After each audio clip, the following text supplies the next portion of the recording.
Obtuvo el doctorado en Ciencias Políticas y Sociales por parte de la Facultad de Ciencias Políticas de la UNAM. Se especializa en comunicación y complejidad social. Es autor de 14 títulos especializados y ha ejercido como productor de recursos audiovisuales en México y en otros países. Bienvenido, doctor Alejandro. Muchas gracias. Gracias, buenas tardes a todos. Doctor Hugo Antonio García Marín Hernández. Es doctor en Ciencias Políticas y Sociales por la UNAM, docente en esta universidad y en la Universidad Nacional Autónoma de México. Su libro Ciencias Sociales y Complejidad, una introducción, está actualmente en prensa. Muchas gracias. Bienvenido, doctor Antonio. Gracias. Muchas gracias. Además de los comentaristas, tengo en esta mesa a estudiantes que presentarán sus avances del trabajo terminal, que en un momento les presentaré. La dinámica de trabajo es que cada estudiante tiene un máximo de 10 minutos para realizar la presentación de sus avances de investigación.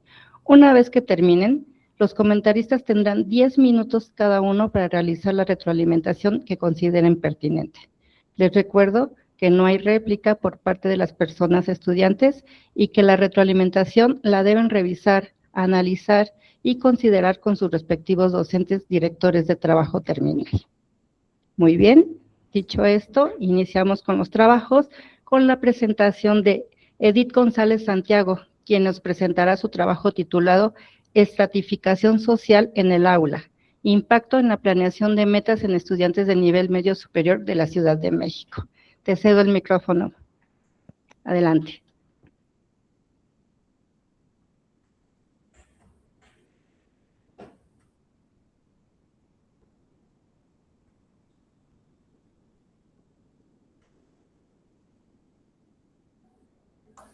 Perdón, comienzo el mi cronómetro, 10 minutos, y no sé si estén viendo la presentación. Al presentar me dio otra ventana distinta a la que estoy habituada, entonces voy a compartir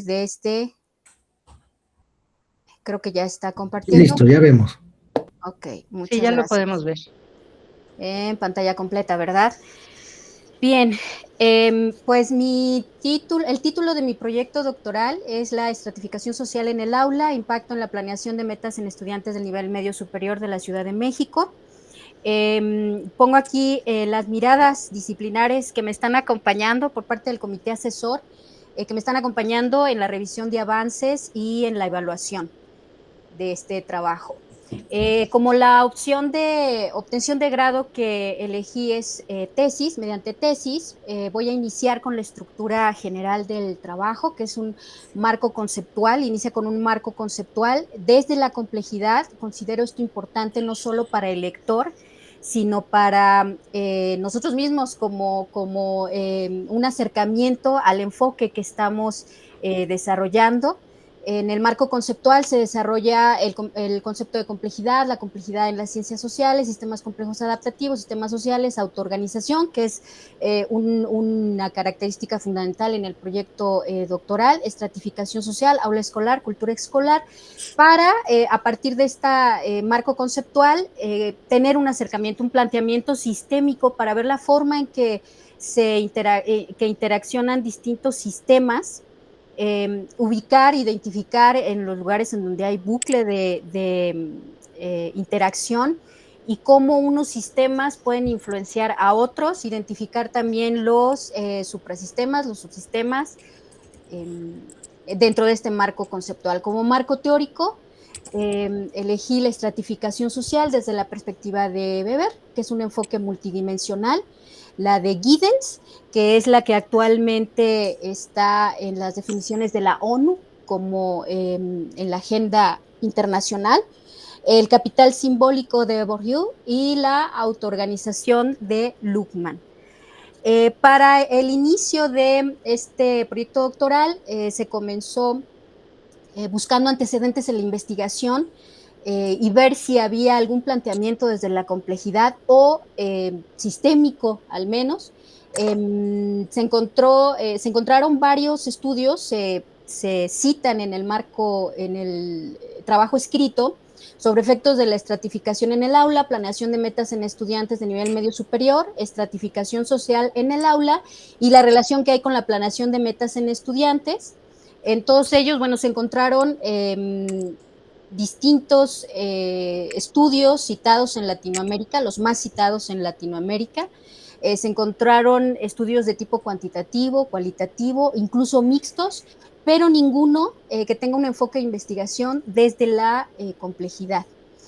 ¿Por qué el nivel medio superior? Bueno, es una etapa muy importante en el desarrollo físico, biológico, social.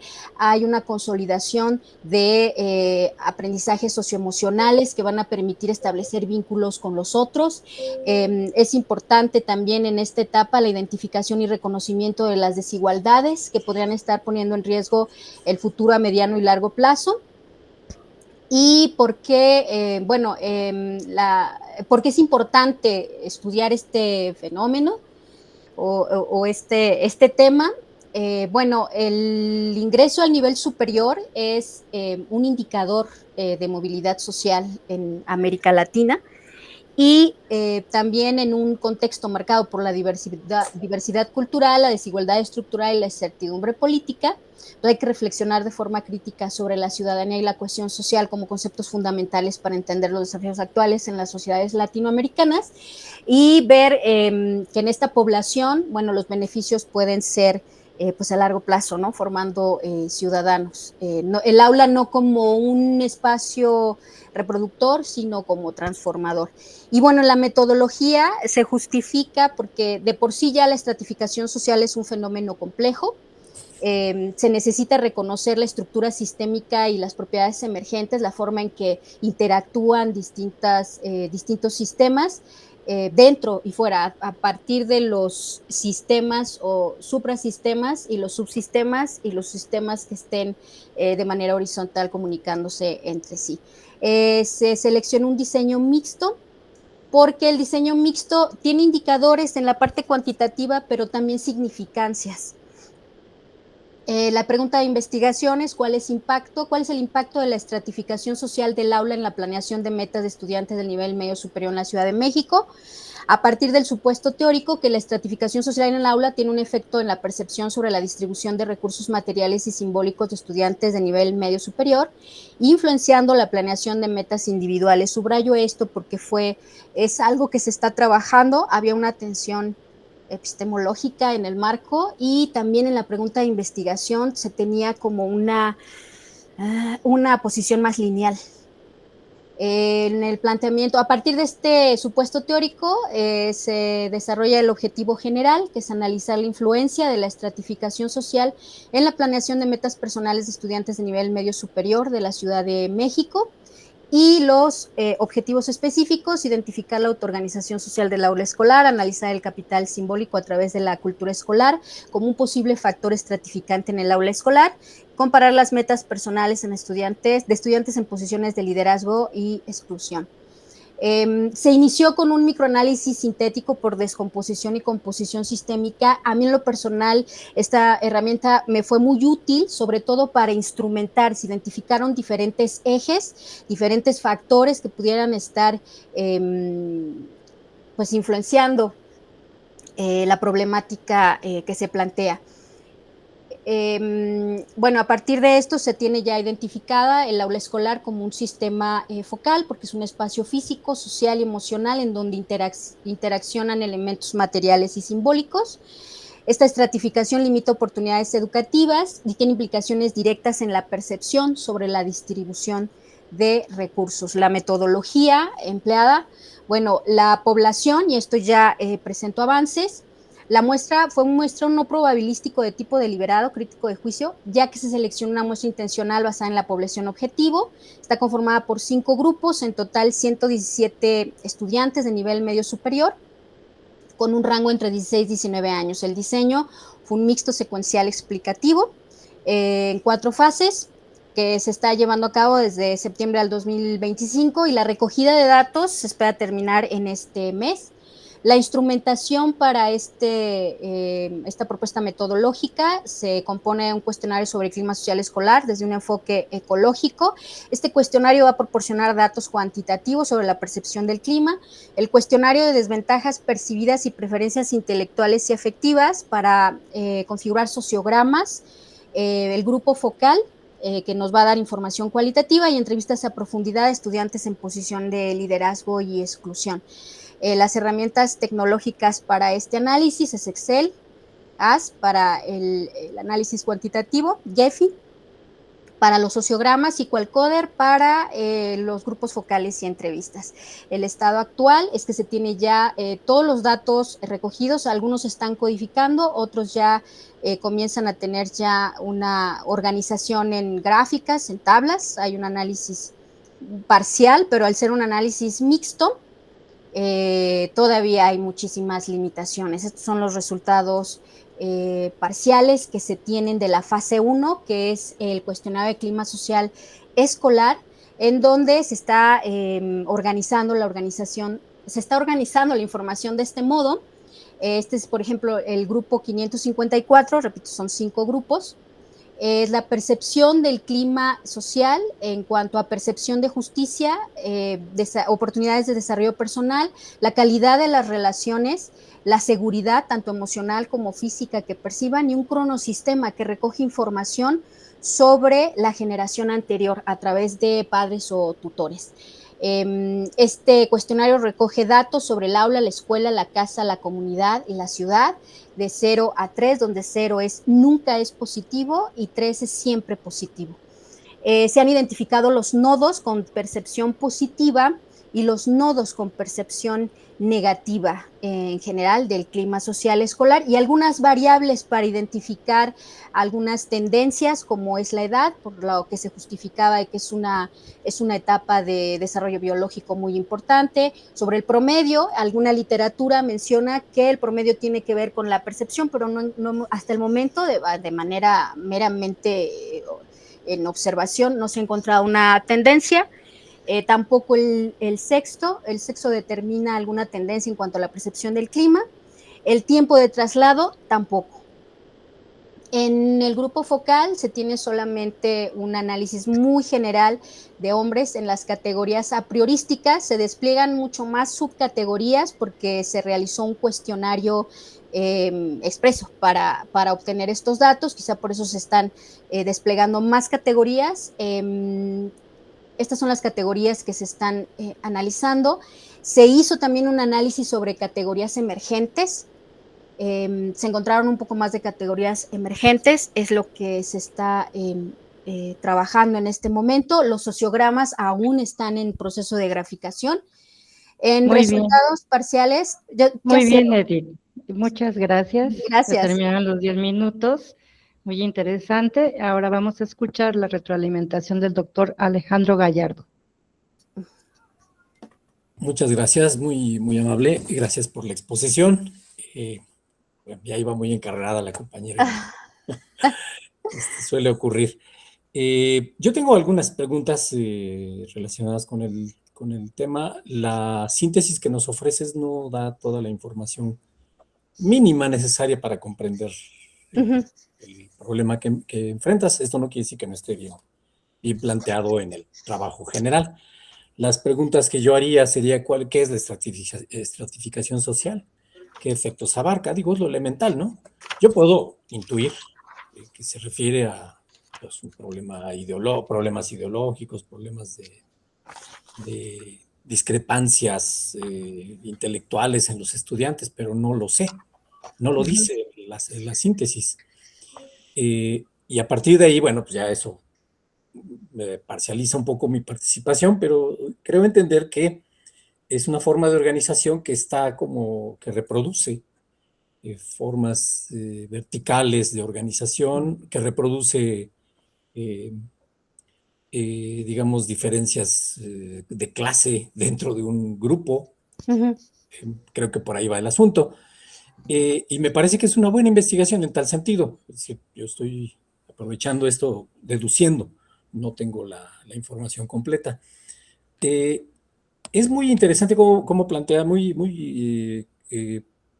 planteas este asunto de que el aula debe de mirarse no como un centro de reproducción de modelos sociales que impactan a la larga la formación y las decisiones de vida de los propios estudiantes, sino que debería de ser un centro, debe de prohijar otro tipo de relaciones más diversas o más abiertas, ¿no? Me parece que de la síntesis que nos has ofrecido y esta explicación que nos das, por ahí va por ahí va encaminado el tema. Me parece que es correcto. Y cuando mencionas a los autores a los cuales has recurrido para plantear o para analizar este caso de la diversidad en el aula, me parece que uno de los más pertinentes sería Luhmann, me parece que sí lo mencionaste, Weber, Giddens, por supuesto. Yo preguntaría si la estratificación social se puede considerar como una ramificación fractal de otros niveles sistémicos, es decir, se reproduce en escala pequeña la misma organización que tenemos, digamos, hacia arriba, ¿no? Incluso en los niveles burocráticos. Ahora, si ese es el caso, no se trata de una forma de autoorganización, sino más bien de una formalización de una estructura que se va heredando, se va reproduciendo. ¿Es correcto? Por lo tanto, la manera de enfrentar este tipo de problemas, ya que la estratificación social genera problemas formativos, reproduce diferencias de clase entre los sujetos, pues es diversificar, ¿no? Y la diversificación, me parece que ahí debe de intervenir la promoción de formas de autoorganización, el impulso sistémico de formas de autoorganización, lo que me lleva a preguntar cuáles son los beneficios que se van a obtener con la respuesta a las preguntas de investigación. ¿Se pretende desarrollar un modelo de intervención sistémica que fomente la diversidad en el aula más que la reproducción? Si es así, pues tu investigación está muy bien encaminada, suena muy bien, pero no proviene de una autoorganización, proviene más bien de una estructura formal que es muy rígida y se va reproduciendo en chiquitito y así como fractal, ¿no? Y la manera de contrarrestar esto es generar otro tipo de dinámicas, ¿no?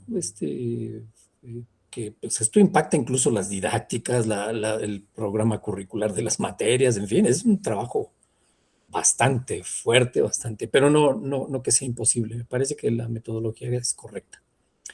Serían esos mis observaciones. No sé si esto haya sido yo muy confuso. Mi intención es ayudar a que clarifiques muy bien cuáles son el procedimiento de investigación. Muchas gracias. Gracias. Muchas gracias. Lo escuchamos, doctor Hugo Antonio. Muchas gracias. Primero, un gusto estar aquí con todas y todos ustedes. Yo me voy a centrar específicamente en el enfoque de la complejidad, como comentaba Edith al principio de su participación.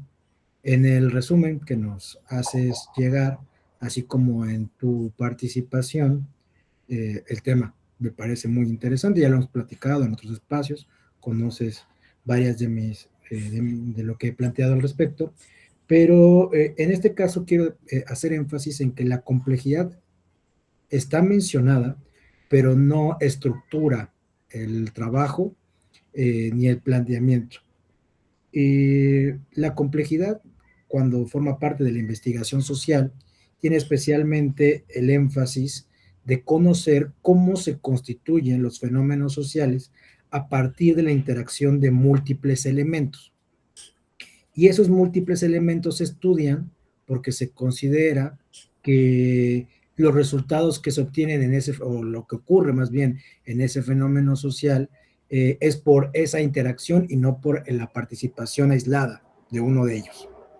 Y una vez que se plantea que la complejidad es eso, se establecen diferentes parámetros, diferentes elementos que se quieren estudiar, como es la interacción no lineal entre los diferentes elementos, es decir, que no va hacia un solo lado, sino cómo va de ida y vuelta, si existe alguna retroalimentación en esos mismos, si actúan, si se modifican a partir de ello, la forma en la que además opera o no opera la incertidumbre, es decir, una posibilidad de que elementos que uno no considera partícipes del fenómeno social cambien su propia constitución, si existe o no existe, como comentaba el doctor Alejandro, autoorganización, y a su vez, si estas relaciones, cuáles son sus características, cómo es, digamos, que se da a nivel micro, macro, etcétera, si hay una relación a partir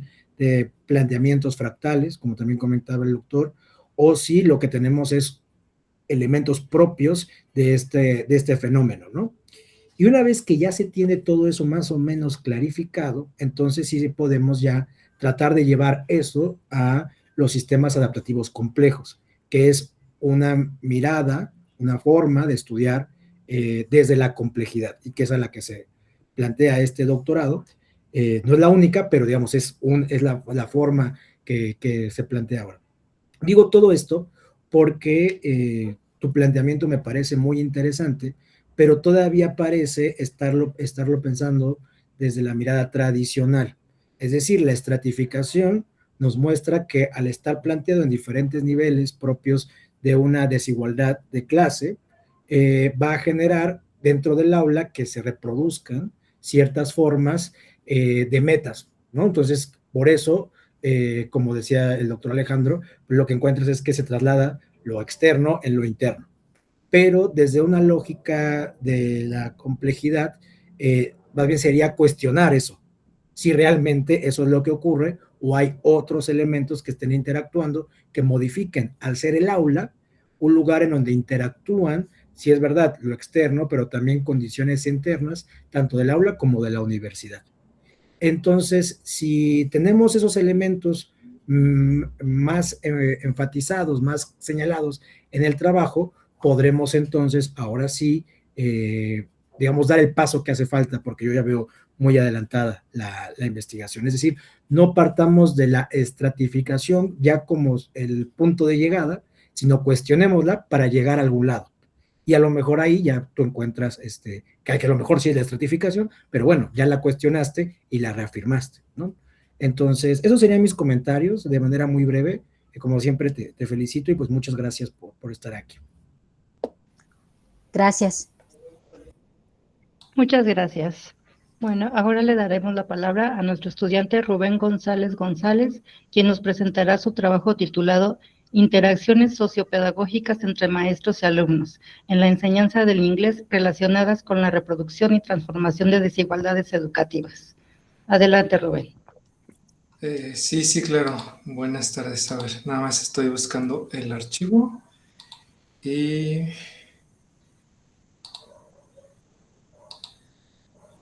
A ver. ¿Se ve claramente? Sí. Sí se ve. Perfecto. Bueno, no, pues buenas tardes. Un gusto estar acá en este espacio. La verdad es que un coloquio siempre uno lo pone de muchos nervios. Así que disculpen ahí las palabras que me salgan mal. Soy de segundo semestre y bueno, mi trabajo se titula así, Interacciones sociopedagógicas entre maestros y alumnos en la enseñanza del inglés relacionadas con la reproducción y transformación de desigualdades educativas. La directora que me está llevando mi trabajo es la doctora Mónica Islas y la línea de investigación que estamos siguiendo se llama Efectos de la desigualdad y medidas para la redistribución para la equidad. Bueno, les voy a presentar pues algunos apartados. Bueno, acá comento que prácticamente pues el lenguaje es esta herramienta a través de la cual los seres humanos construimos significados, establecemos relaciones interpersonales y prácticamente conocemos la realidad. Y la escuela va a representar un espacio donde a través de la socialización se va a formar la identidad tanto de estudiantes como de maestros. Además, la escuela va a ser también este centro donde se transmiten valores culturales y se preparan a nuevas generaciones para participar activamente en la sociedad. Distingo dos métodos de enseñanza de manera muy sintética, pues un método tradicional y un método un poco más participativo. Pues como en el tradicional, pues tiene que ver con una presencia bastante pasiva del estudiante, muy activa del maestro. Hablamos de evaluaciones enfocadas en repetición, hablamos de una limitante respecto del pensamiento crítico. En el sentido de la clase de inglés, estaremos hablando de memorización de vocabulario y gramática, y esa es la poca participación del alumno. Por el otro lado, tenemos otro enfoque donde se interactúa de manera significativa entre el contenido, el alumno, el maestro, donde hay aprendizaje colaborativo, donde hay uso del idioma en diferentes contextos y además el pensamiento creativo puede estar presente en la reproducción o transformación de desigualdades al empoderar a los estudiantes que vienen de contextos desfavorecidos. Estas son las dos escuelas en las cuales yo estoy haciendo el estudio. Son escuelas en las que yo trabajo, escuelas secundarias públicas, generales las dos, y comparten algunas características en común.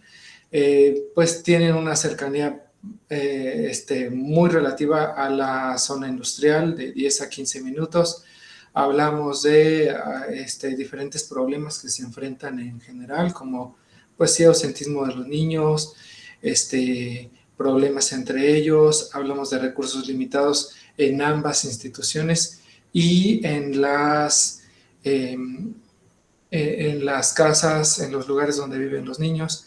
Hablamos de que se reciben a estudiantes que pertenecen a contextos socioeconómicos pues algo vulnerables y, bueno, familias que principalmente se relacionan con esto, con la industria. Y esto significa, o esto les da pues una cierta identidad incluso a las familias, porque pues claramente hay una atención escolar pues muy pensada desde las obligaciones laborales, y esta es como un predeterminante para que el alumno llegue a la escuela con bajo una cierta trayectoria. El inglés, bueno, pues se ha consolidado como una herramienta fundamental de movilidad social y laboral en el contexto globalizado actual. Exige y está relacionado con mayores oportunidades de empleo, de acceso a la información científica y académica, tecnológica. Hablamos de la parte económica muy marcada respecto de algunos países que claramente tienen una inferencia directa respecto del idioma. Acá puse algunos de los en donde principalmente ejercen esta presión. Hablamos de Estados Unidos, Reino Unido y Dinamarca. Y por otro lado, esa es la parte como macro, y la parte meso tiene que ver con señalar diferencias importantes respecto de el acceso a la educación del inglés respecto de un sistema público a un sistema privado. Y pues claramente en un sistema privado tenemos como mucha más especialización en el área, recursos tecnológicos dispuestos para el docente, para el alumno, para la comunidad en general, y en la escuela pública pues hay limitaciones bastante fuertes que justamente perpetúan estas desigualdades educativas y sociales que tienen que ver con las trayectorias de los alumnos. Ahora pasamos a desigualdad educativa. Y bueno, la desigualdad no nada más se manifiesta en la parte económica, sino a través de tres estructuras: lo estructural, lo institucional y lo simbólico, que tiene que ver pues con todo este contexto al cual va marcando y va diseñando la experiencia del estudiante respecto del acercamiento al inglés. Y la escuela como tal va a tener un papel dual, como puede reproducir las desigualdades existentes al perpetuar prácticas excluyentes y métodos tradicionales, o bien esta posición se puede transformar mediante pedagogías críticas e inclusivas. Y un punto clave es esta mediación docente y esta nueva perspectiva que como docentes pudiéramos llegar a construir.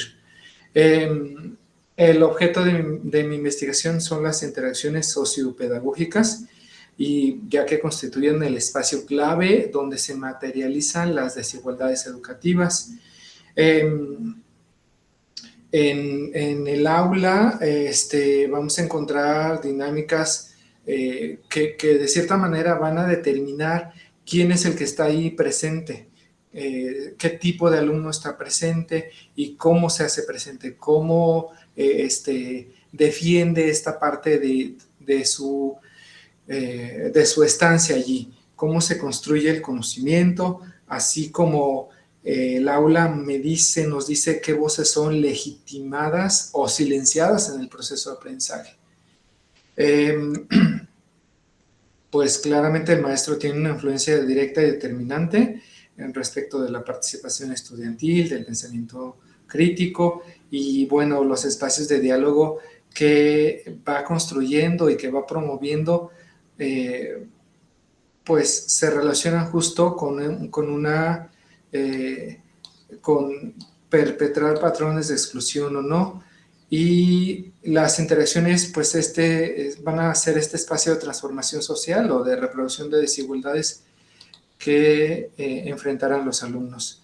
La pregunta de investigación que tengo es cómo se construyen las interacciones sociopedagógicas entre maestros de inglés y estudiantes en 2 escuelas públicas de San Luis, y de qué manera dichas interacciones contribuyen a la reproducción, tensión o transformación de desigualdades educativas presentes ya en el entorno escolar.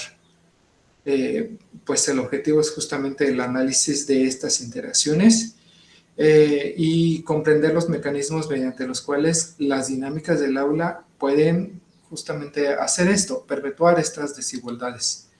Algunos objetivos específicos pues tienen que ver con analizar cuáles son explorar los ideales pedagógicos que subyacen en los maestros de inglés, cómo se posiciona el maestro ante temas de relevancia social, dinámicas institucionales que afectan justo la trayectoria del maestro y del alumno, y bueno, la justificación pues tiene que ver con analizar los efectos de estas interacciones al interior de la escuela a través de estos elementos: participación de clase, uso de la palabra, evaluaciones, etc.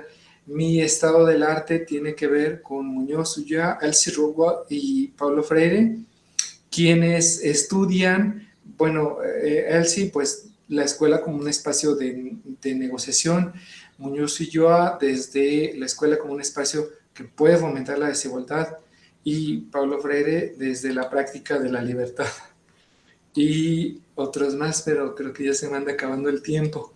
Desde Philipson, Cristal y Bloch, que son quienes defienden esta parte del poder a nivel global y el inglés. Desde el marco teórico tengo a Michael Apple, que tiene que ver con cómo las escuelas reproducen las desigualdades sociales, creo que es algo de lo más fuerte, igual Foucault. Y bueno, es un trabajo que tiene que ver con entrevistas semiestructuradas, con hacer diario de campo, observación permanente. Rubén, se terminó el tiempo, muchas gracias. Sí, gracias. Muy interesante. Escuchamos la retroalimentación del doctor Hugo Antonio. Muchas gracias. De nuevo, muy interesante y muy agradecido de estar aquí, escuchar y poder ser partícipe de esto.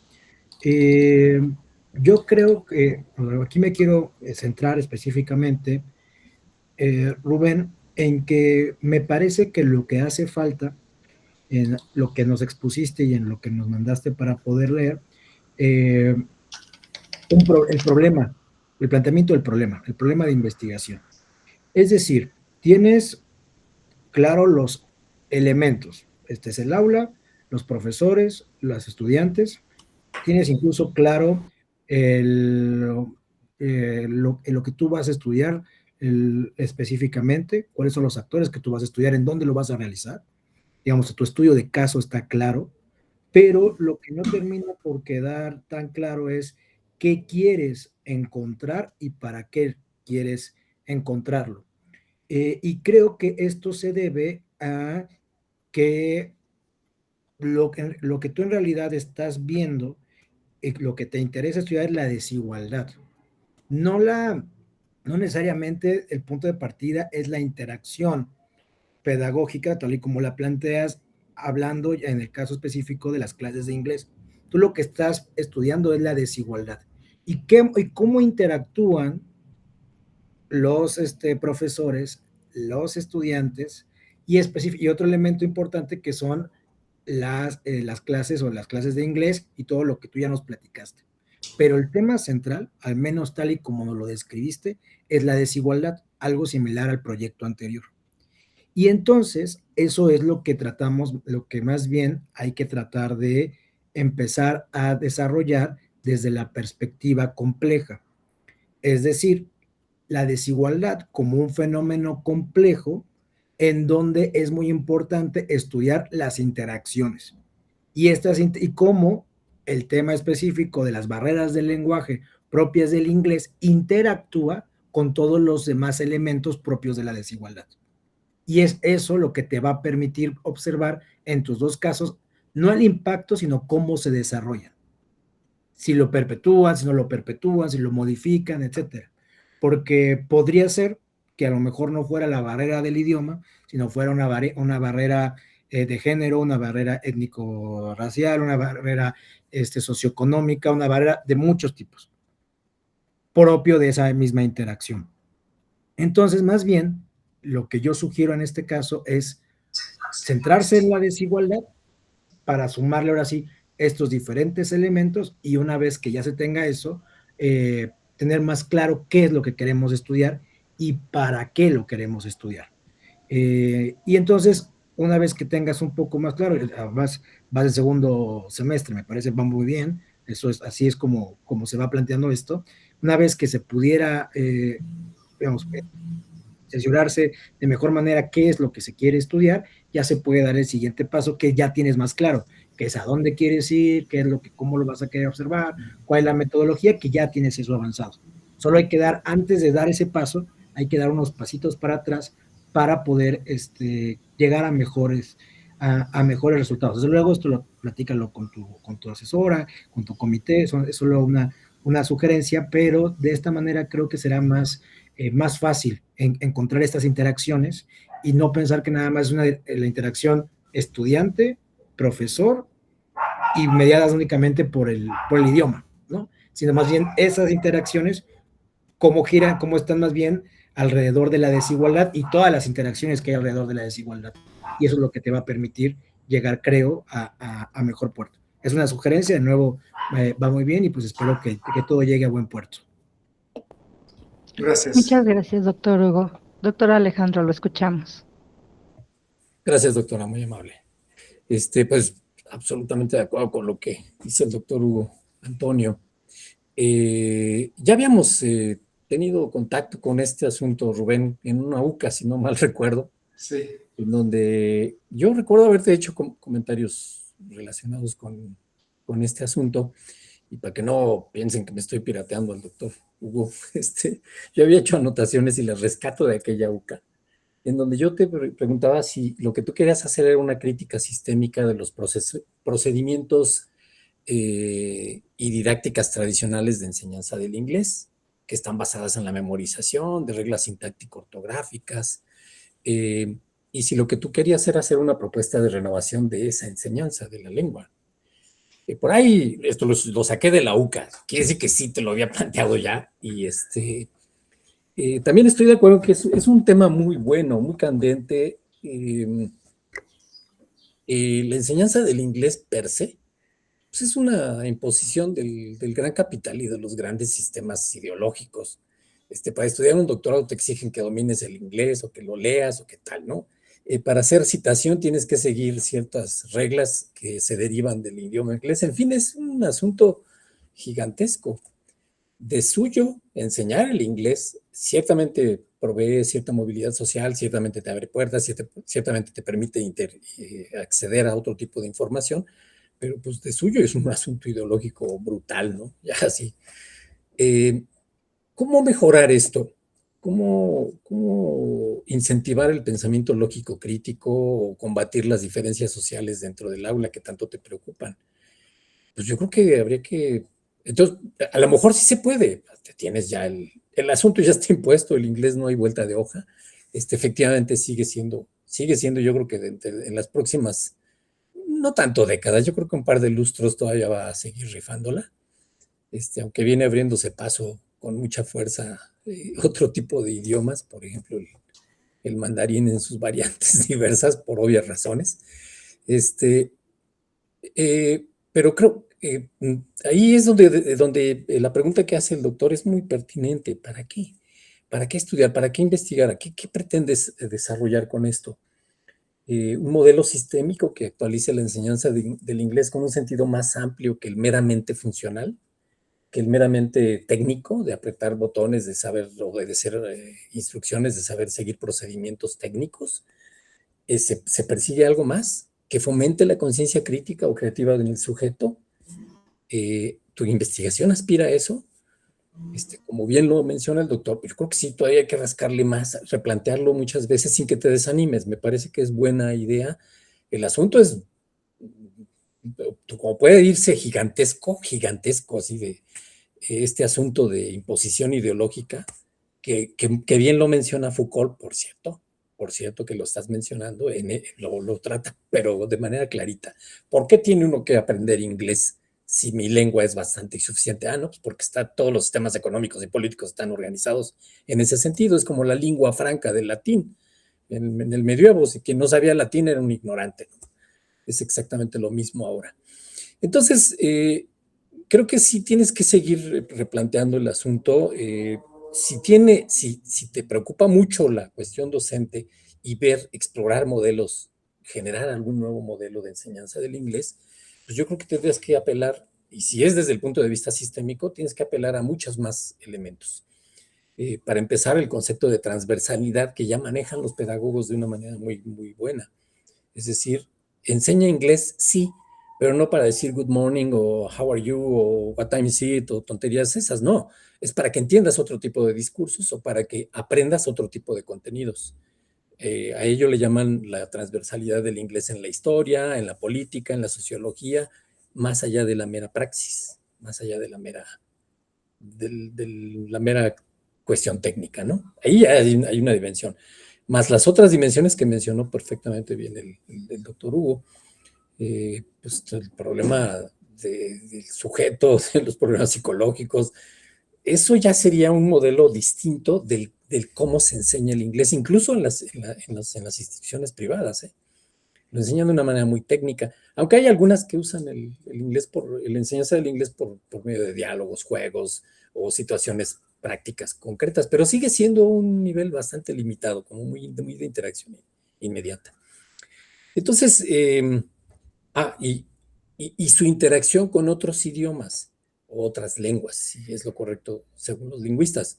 Ejemplo, en algunos países europeos es obligado que un estudiante aprenda no solamente el inglés, que era necesario, pero por ejemplo tiene que aprender una lengua local, más su lengua materna. Ojo, no es lo mismo. Implicaría que aquí tienes que enseñar el tojolabal, por ejemplo, depende de la zona, o el ñañú, junto con el inglés y junto con el español. Y la respuesta de los pedagogos a esto es muy creativa, es muy inteligente. Dicen, es que esto genera nuevas redes neuronales y te permite entender otra dimensión distinta de las relaciones sociales. Genial. Y yo no sé por qué esto, que ya está publicado desde hace muchos años, sigue sin aplicarse en la enseñanza pública en México. Por ejemplo, ese es un campo de exploración muy interesante del tema que te interesa. ¿Qué te parece, Rubén?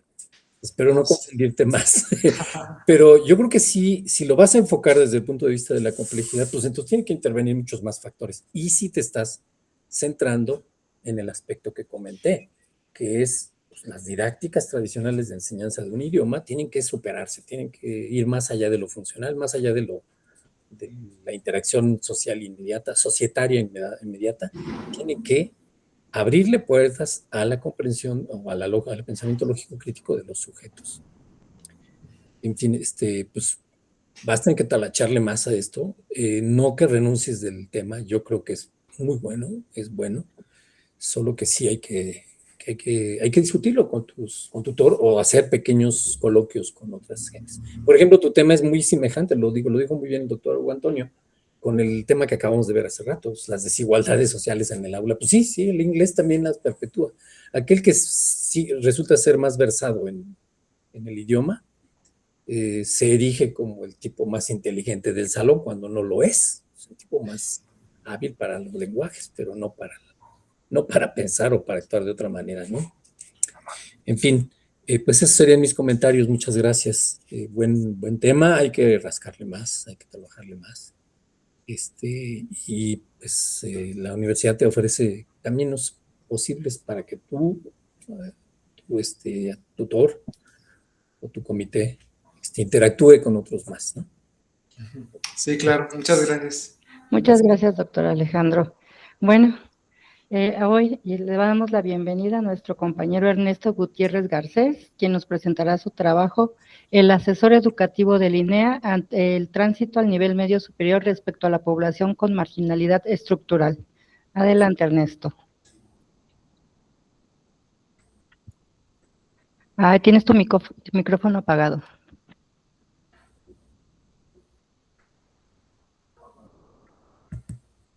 Perdón, muchas gracias. Siempre el nervio de la exposición. Un segundo, ventanas. Aquí está. Compartir. Listo. Listo. Muchas gracias. Pues un honor estar aquí con los maestros que hoy comentan y que han sido maestros de la UCA. Mucho gusto en verlos, al maestro García Marín y al maestro Alejandro Gallardo. La verdad es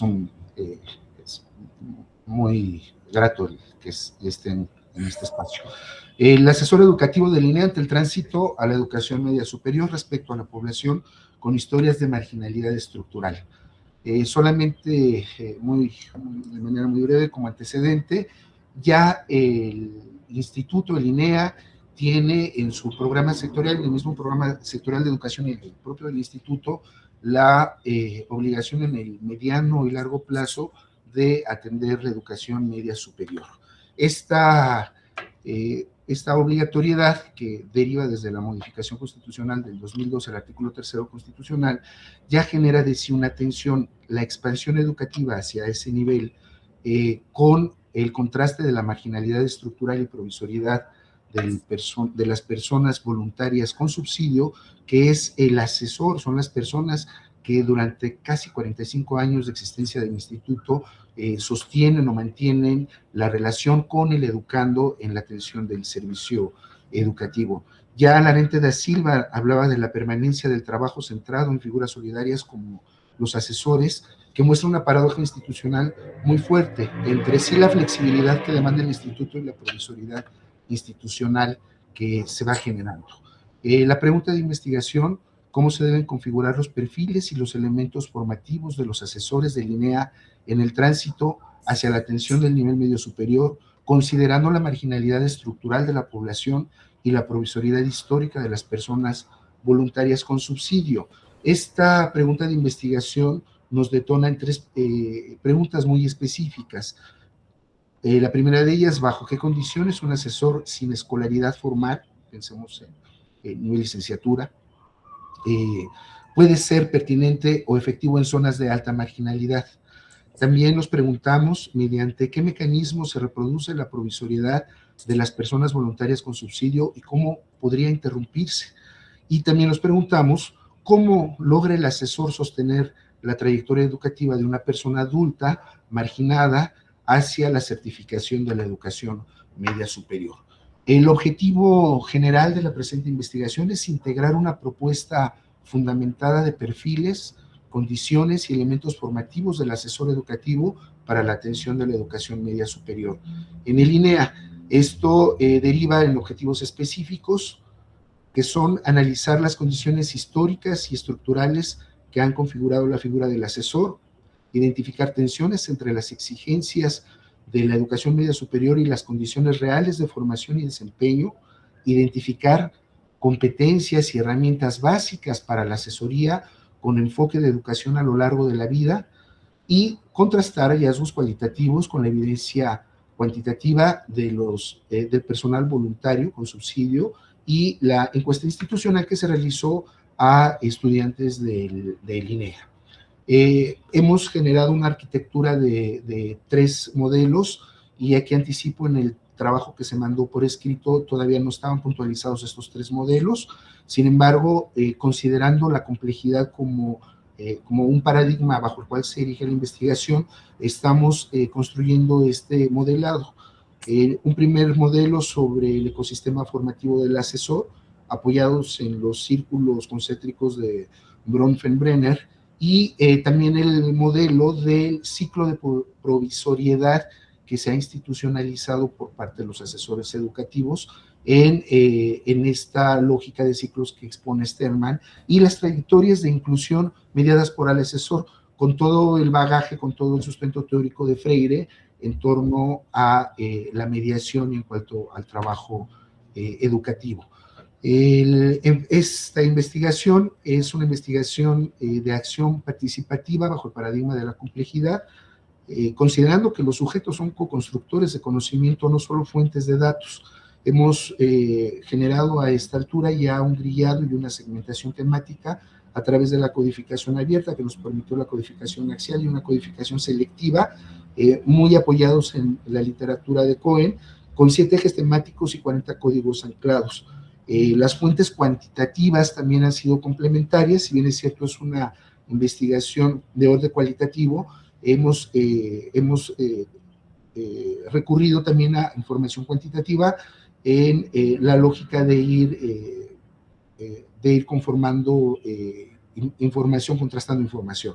Es el padrón de personas voluntarias con subsidio, con los cortes de diciembre de 2025 y junio de 2026, además del contraste con los índices de marginación que aporta CONAPO en el 2020, y una encuesta institucional que se hizo a todos en diciembre del 2025, producto también de esta investigación, para identificar y caracterizar los deseos y saberes de las trayectorias de los estudiantes, de los educandos, mejor dicho, del instituto. Fueron 1.385 respuestas las que logramos obtener.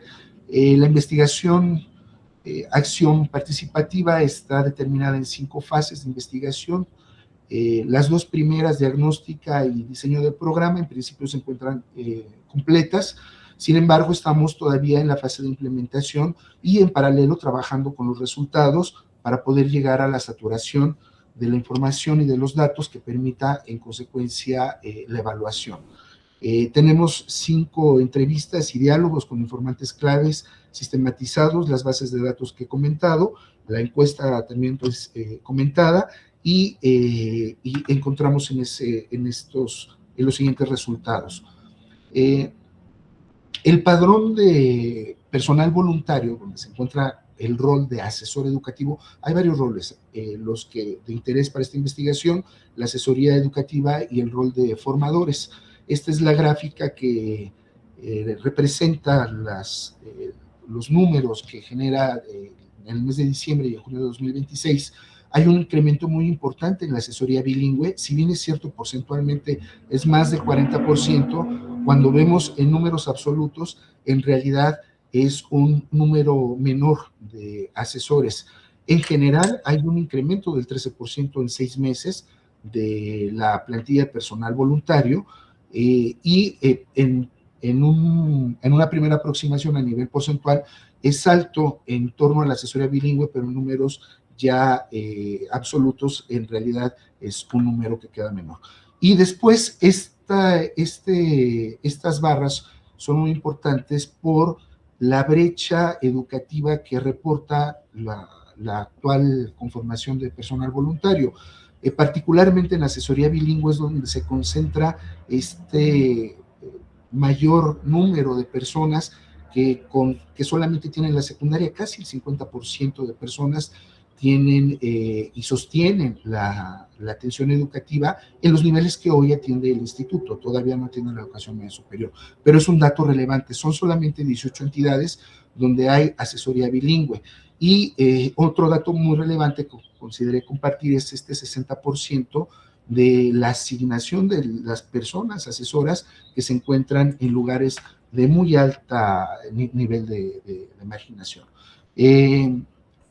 Continuando también con el análisis que nos arroja la estadística de los asesores, un dato, un patrón que es divergente que estamos ubicando es que la asesoría bilingüe tiene la menor continuidad. El 74.2% de las categorías no tienen continuidad. Sin embargo, en la formación bilingüe ocurre un fenómeno completamente distinto, pues el 83.6% presenta continuidad. Logramos identificar 6 categorías con las cuales estamos trabajando: provisoriedad estructural, acompañamiento real contra acompañamiento ausente, formación continua y permanente, marginalidad y exclusión educativa, perfil real y emergente del asesor, y la brecha que hay entre el modelo o la forma de trabajo y la práctica real. Todas estas categorías forman parte del análisis en la atención de la provisoriedad que existe en relación con el acompañamiento que llevan a cabo los asesores. Algunos de los anclajes derivados de estas categorías: provisoriedad estructural, se trata de una provisoriedad institucionalizada, sinónimo de flexibilidad, como comentaba en un inicio, pero también como algo efímero y precario, conforme a los estudios de Larente da Silva del 2018. Acompañamiento ausente. El personal a cargo del programa aclaró que ellas no hacían acompañamiento, sino entregaban el material y lo citaban para exámenes. Es una de las realidades que encontramos en la recogida de datos. Marginalidad. Ernesto, disculpe, se terminó el tiempo. Bueno, muchas gracias. Gracias a ti. Lo escuchamos, doctor Alejandro. Muchas gracias. Pues es una investigación muy interesante, yo creo que muy útil, aunque no encontré en el texto que nos mandas, que nos compartes, cuál es el problema con toda claridad, porque de ahí también se dirimen, yo presumo, por lo que nos expones ahora, que están enfrentando un serio problema de cómo hacer extensiva la educación de bachillerato en personas adultas. El plan es extenderlo, hacerlo mucho más socialmente extendido, y pues ahí van a enfrentar una serie de problemas. Uno de ellos es que se trabaja con voluntariado, lo cual pues ese es el primer problema, ese es el primer asunto a enfrentar, porque pues, cuando es voluntario es la gente que tiene tiempo para hacerlo, pero si no hay algún estímulo o hay alguna otra manera de tener ese acompañamiento permanente, pues difícilmente se va a lograr algo más trascendente, que suene un poco deprimente decirlo. En todo el modelo que tú estás exponiéndonos, que se ve que está bastante bien pensado y está bastante bien documentado, hay una cosa que a mí me salta mucho que es muy evidente, me parece a mí, que es, bueno, hablas de los asesores, hablas de los tiempos, hablas de los sujetos susceptibles de ser, pero no se habla nada del contexto. Hablas de que son el bilingüismo, obviamente ahí está, ya hay una referencia, aunque vaga al contexto, pero no se habla nada acerca de los contenidos, de la información. Por ejemplo, esa es una variable que no aparece enunciada en el trabajo. Y alguna vez me tocó ver un ejemplo de educación para adultos y repetían los mismos esquemas de enseñanza para jóvenes que para gente ya trabajadora, con familia, con problemas, y eran soporíferos los contenidos. Para ellos eran aburridísimos. Es decir, no había una adaptación a la edad, a la serie de problemas sociales que tienen estos sujetos, del contenido educativo que le estaban ofreciendo, que era para adolescentes. Incluso hasta en las formas de presentación, en los videos que se les daba, en los textos. No sé si eso se está trabajando en el modelo que tú nos presentas, pero no lo mencionas. Y ese a mí me parece que es una de las variables básicas, sobre todo en el ámbito educativo. En el ámbito educativo está el sujeto, está el contenido que se va a compartir y la institución, que tiene miles de factores, como son, pues, obviamente los asesores, la forma de administrarlo, los recursos que se ponen a disposición, en fin. Si esto se quiere enmarcar en un enfoque social complejo, pues todas las variables deben de aparecer. Y yo no lo vi en el esquema, incluso en el esquema que es muy interesante que nos ofreces. A mí me parece que habría que incluirlo y enunciar perfectamente bien el problema. ¿Qué se quiere? Hacerlo extensivo es diversificarlo socialmente, tener una eficiencia terminal mínima de aquí a cuántos años, a cuántos sujetos se aspira. Y la otra es, ¿por qué? ¿Para qué? Por supuesto, esta pregunta que es hasta obvia, educar a la gente siempre es lo mejor, de hecho es la única manera que tenemos socialmente para enfrentar tanta información que ahora se tiene, tanta falsa información, información equívoca, información parcial, información tergiversada.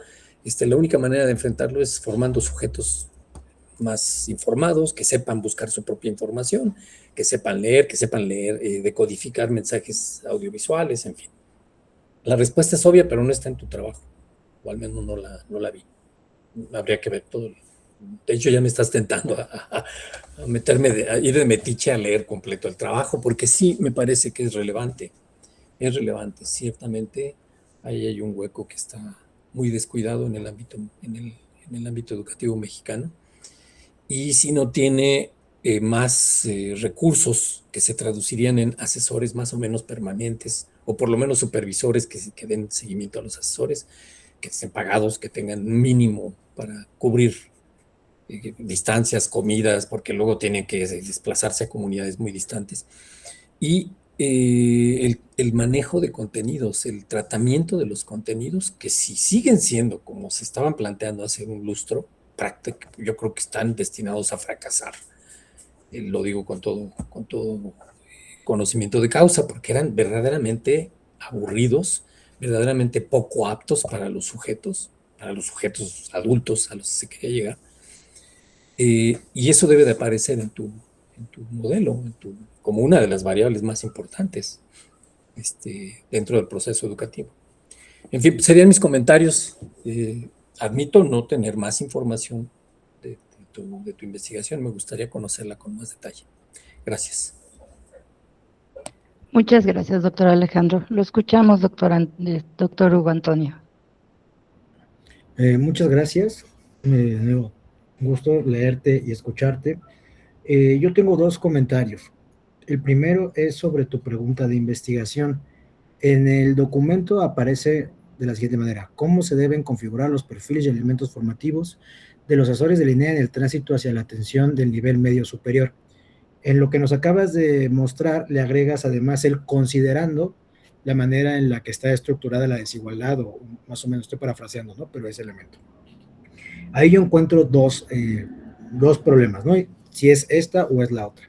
Si es la que presentas en tu exposición, el problema es que tú ya ahí estás anticipando cuál es el elemento dentro de esa relación que es el que debes considerar, que es ese problema estructural, y no otros. Entonces, ahí estarías, al aterrizarlo directamente en eso, dejando de fuera el propio enfoque de la complejidad, que implica no solamente atender ese elemento en específico, sino que ese es parte de una serie de elementos propios que se deben atender, ¿no? Entonces lo estarías focalizando demasiado desde la pregunta de la investigación y no tanto desde a lo mejor el objeto de estudio o tu estudio de caso, que sería específicamente ese sector, ¿no? Entonces ahí tú ya estás,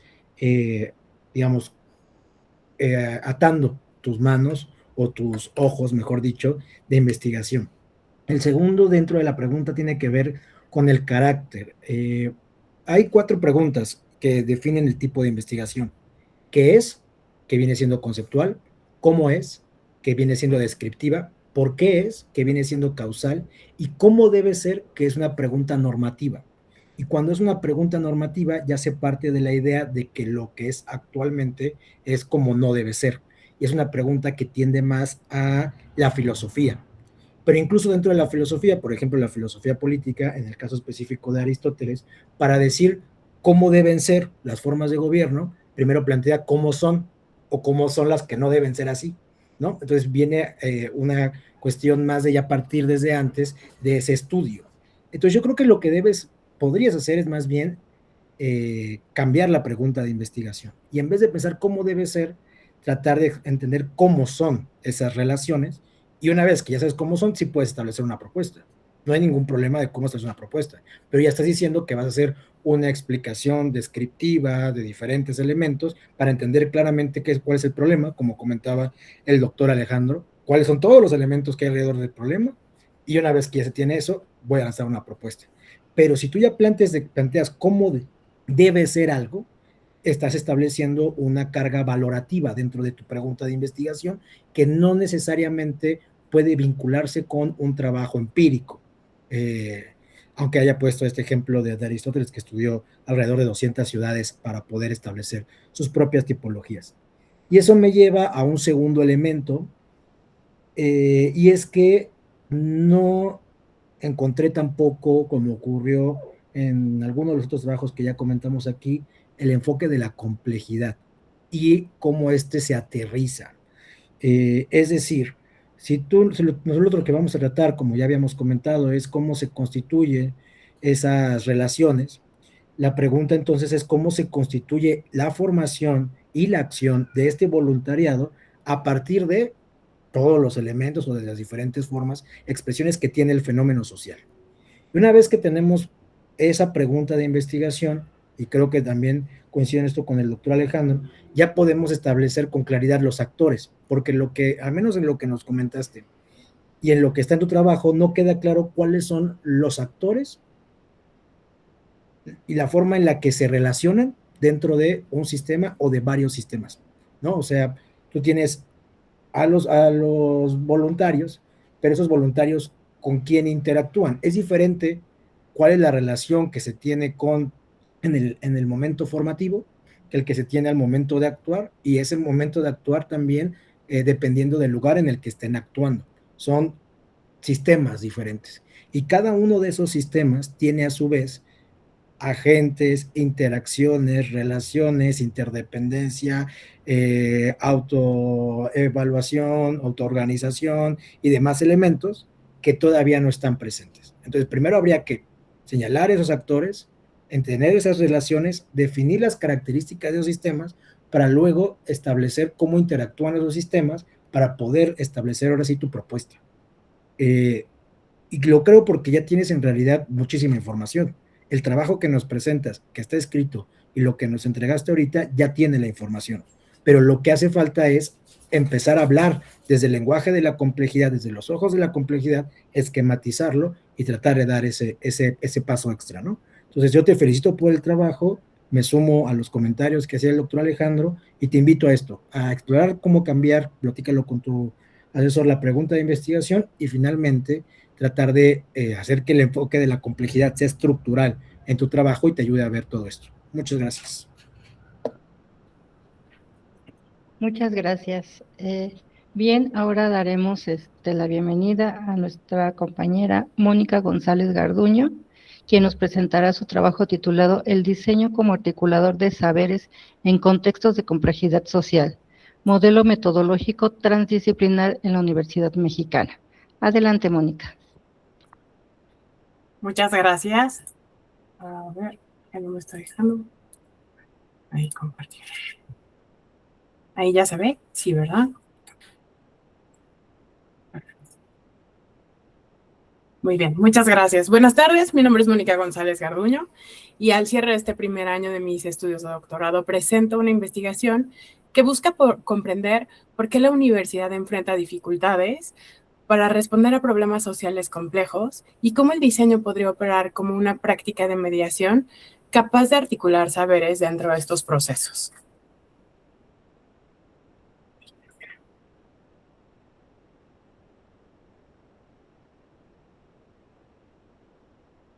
La investigación parte de una premisa. Los problemas sociales contemporáneos son sistemas complejos. No responden a una única causa ni pueden abordarse desde una sola disciplina. Sin embargo, la universidad continúa organizada mediante estructuras disciplinares relativamente aisladas. El problema no se localiza únicamente dentro de las universidades, sino que sino en la interacción entre estos sistemas. Esa discrepancia constituye el problema central de esta investigación. La existencia de múltiples disciplinas no constituye el problema. El problema aparece cuando esas disciplinas carecen de mecanismos estables para articular sus conocimientos. Por ello, la pregunta deja de ser qué puede hacer el diseño como disciplina y se transforma en bajo qué condiciones el diseño puede operar como un articulador de saberes en la Universidad Mexicana. Esta investigación se justifica por 3 razones. Primero, responde a la necesidad institucional de fortalecer la articulación entre disciplinas. Segundo, desarrolla un modelo metodológico que acompaña procesos de investigación formativa. Finalmente, aporta una comprensión del diseño como una práctica de mediación y no únicamente como producción de objetos. El estado del arte muestra un consenso importante. Sabemos que los problemas complejos requieren articulación de saberes y que el diseño ha ampliado progresivamente su campo de acción. Sin embargo, persiste una brecha entre el desarrollo conceptual y las herramientas metodológicas que permiten hacerlo operativo dentro de la universidad. Este vacío metodológico es el espacio donde se situó esta investigación. La arquitectura conceptual se organiza en 5 niveles complementarios. La complejidad permite comprender a la universidad como un sistema adaptativo. La transdisciplinariedad aporta el horizonte para relacionar saberes.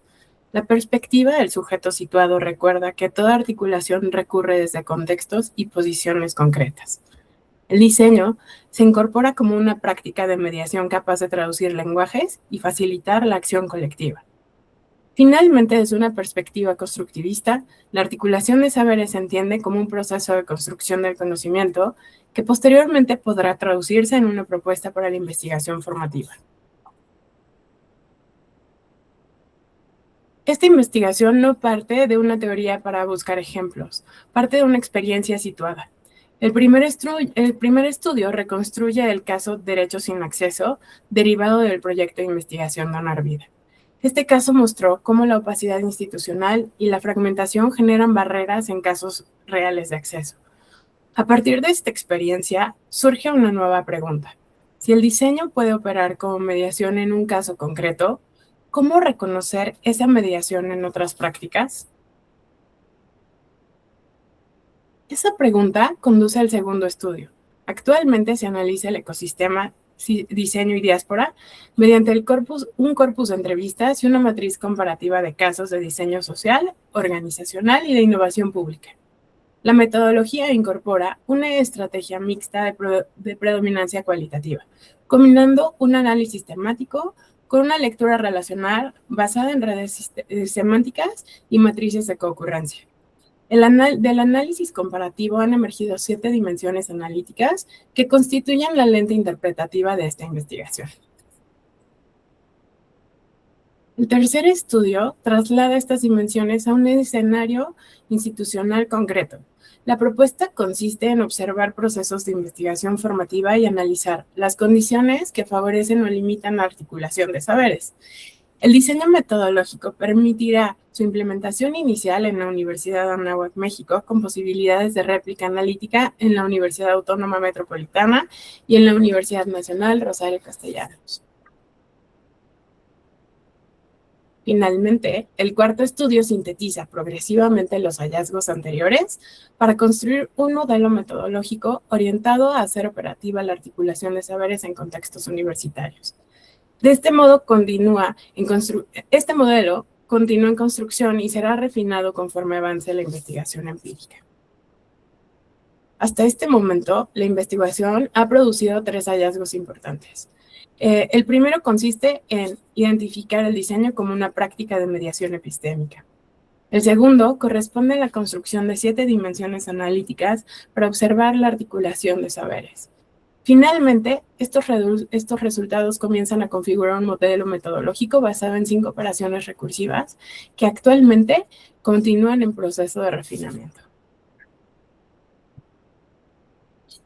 La contribución conceptual consiste en comprender al diseño como una práctica de mediación dentro de los sistemas sociales complejos. La contribución metodológica consiste en construir un modelo metodológico situado para acompañar procesos de articulación de saberes.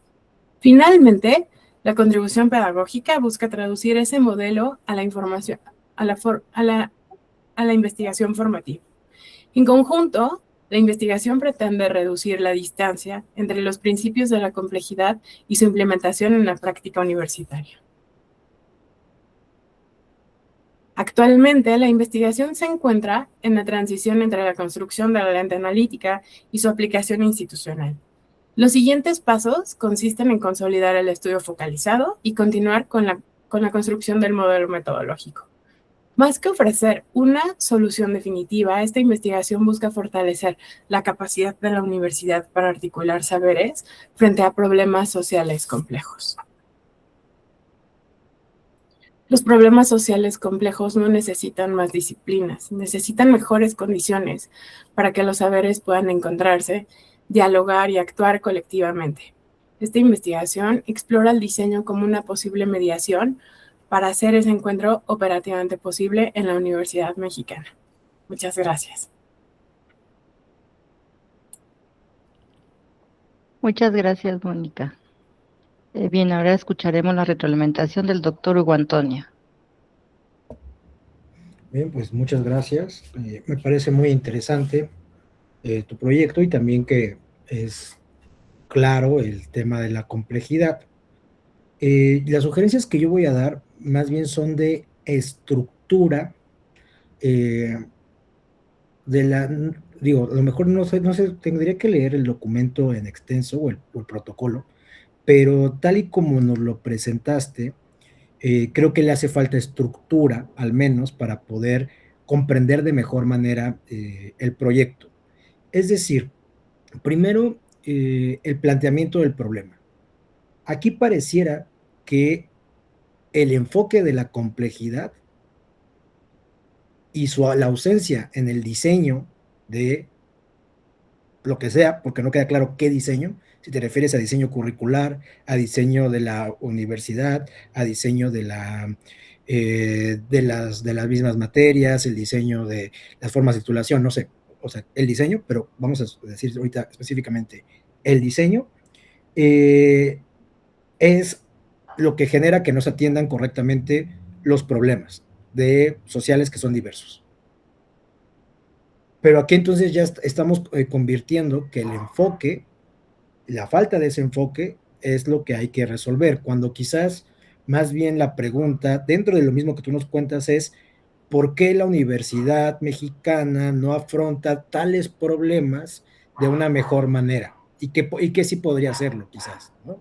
Es decir, el fenómeno social que se alimentaría para resolverse del enfoque de la complejidad y que eso nos podría llevar a que debería ser parte del diseño. Y por los resultados que nos mostraste ahorita tentativamente, parecería que en efecto eso se confirmaría, pero para saberlo primero a lo mejor tendríamos que saber justamente el problema, ¿no? Estudiar el fenómeno. Eso en primer lugar. En segundo lugar, que creo que hace falta precisar el objeto de estudio para poder establecer la comparación. Es decir, me queda claro que son las universidades mexicanas, pero la Universidad Mexicana es muy amplia y son muchas universidades y estas corresponden a muchos sistemas. E incluso el diseño no es el mismo dentro, por ejemplo, de la Universidad Nacional Autónoma de México. Cada facultad, cada carrera, pueden ser diseños completamente distintos, aunque formen parte de una misma universidad. Incluso te diría que en las universidades son espacios en donde hay sistemas, subsistemas, microsistemas, microsistemas, o sea, puede ser así una cosa muy extensa, ¿no? Y en las universidades estatales más, y luego si nos empezamos a diferenciar entre universidades privadas, universidades públicas, en diseño a nivel licenciatura, diseño a nivel maestría, diseño a nivel doctoral, o sea, puede ser muy amplio. Y corremos el riesgo, si no lo determinamos, que al momento de seleccionar casos de los estudios que tú ya tienes bien planteados, no podamos establecer comparaciones que podamos sustentar como viabilidad y fiabilidad metodológicamente hablando. Es decir, tendríamos que establecer parámetros metodológicos para decir por qué esa comparación es válida y fiable para poder establecer que es una reproducción, que es un poco lo que tú tratas de decir, que son ejemplos que nos muestran que en efecto el diseño puede funcionar como un articulador de saberes para los fenómenos sociales. Y para eso necesitamos tener con claridad por qué los estamos comparando. Hay muchas maneras. En la ciencia política, esto no es ciencia política, la forma en la que tiende a compararse es casos similares con resultados diferentes o casos diferentes con resultados similares. O sea, son maneras en las que tú puedes decir, bueno, los estoy comparando porque no se parecen nada, pero consiguen lo mismo, o por el contrario, porque se parecen un montón y no consiguen lo mismo. Y eso a partir de establecer ciertas variables, y eso hace que, digamos, metodológicamente uno diga, bueno, por eso están comparando. Aquí, en lo que nos expusiste, que insisto, estamos hablando nada más de lo que expusiste, lo que leímos, entonces siempre hace falta la información completa, y obviamente, seguramente esto y otras cosas más se hablan con tu asesor, con tu comité, y está muy bien el trabajo, pero lo que yo aquí veo es que, digamos, al momento de presentar esto, la primera pregunta que se haría es, ¿por qué esos casos y no otros? Porque a lo mejor esos casos nos están mostrando que sí es así, y otros casos nos dirían que no es así, ¿no? Entonces, eso es lo que creo que hace falta, al menos en la exposición, tal y como la tienes, precisar. Invertir quizás el problema de investigación para que además ahí podamos conocer con más detalle las razones por las que esa es la pregunta, el objetivo general, los objetivos específicos, y luego los estudios de caso, y finalmente la metodología para sostener por qué comparas esos casos. Una vez que tengas eso, ya está el trabajo, básicamente.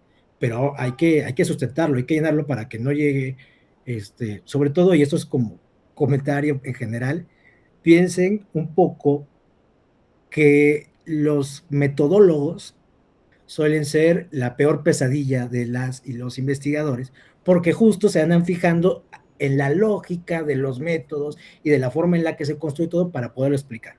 Caen gordos. Yo estoy cayendo gordo, porque así es. Esa es la función.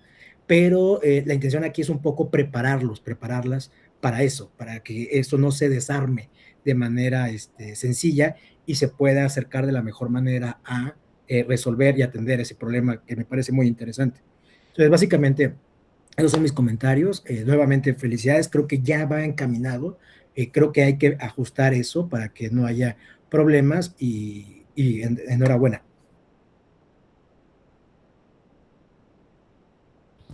Muchas gracias. Doctor Alejandro, le escuchamos.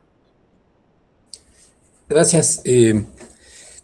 Pues yo estoy más desconcertado todavía que el doctor Hugo. Comparto su idea de que hay que focalizar bien. Yo confieso que tuve que leer 3 veces esta síntesis y la pregunta se mantuvo, la misma pregunta que me hice en la primera lectura. ¿Por qué el diseño? Y la única respuesta que me di ahorita, y me gustaría después comentarla contigo, sería: seguro eres diseñadora y estás defendiendo la especialidad y es muy lícito eso. Decir, no, pues es que el diseño es lo que puede normar y controlar epistémicamente todo un producto de una universidad. Está bien. Yo haría lo mismo con la comunicación, por ejemplo, ¿no? O a lo mejor alguien a partir de la política. Pero ¿por qué el diseño?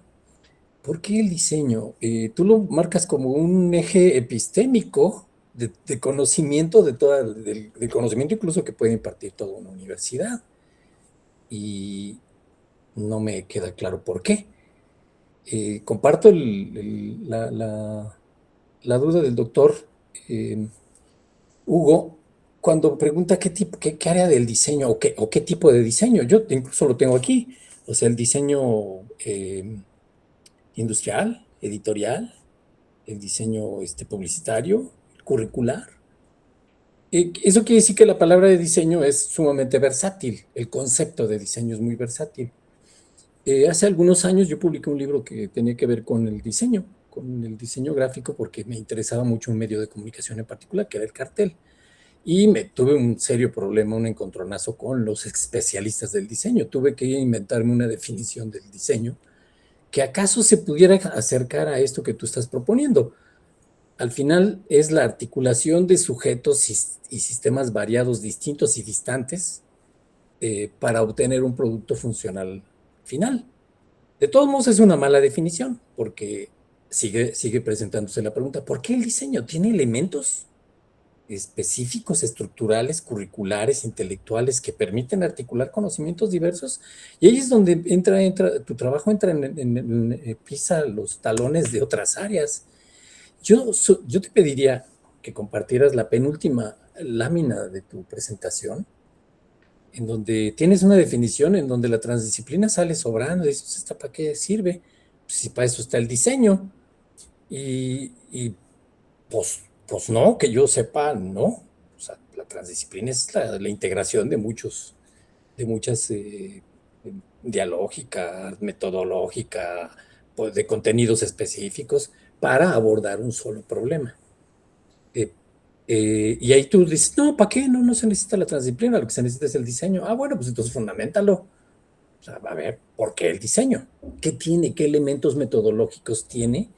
¿O qué propuestas encierra el concepto de diseño que permite articular el conocimiento de toda una universidad, por ejemplo?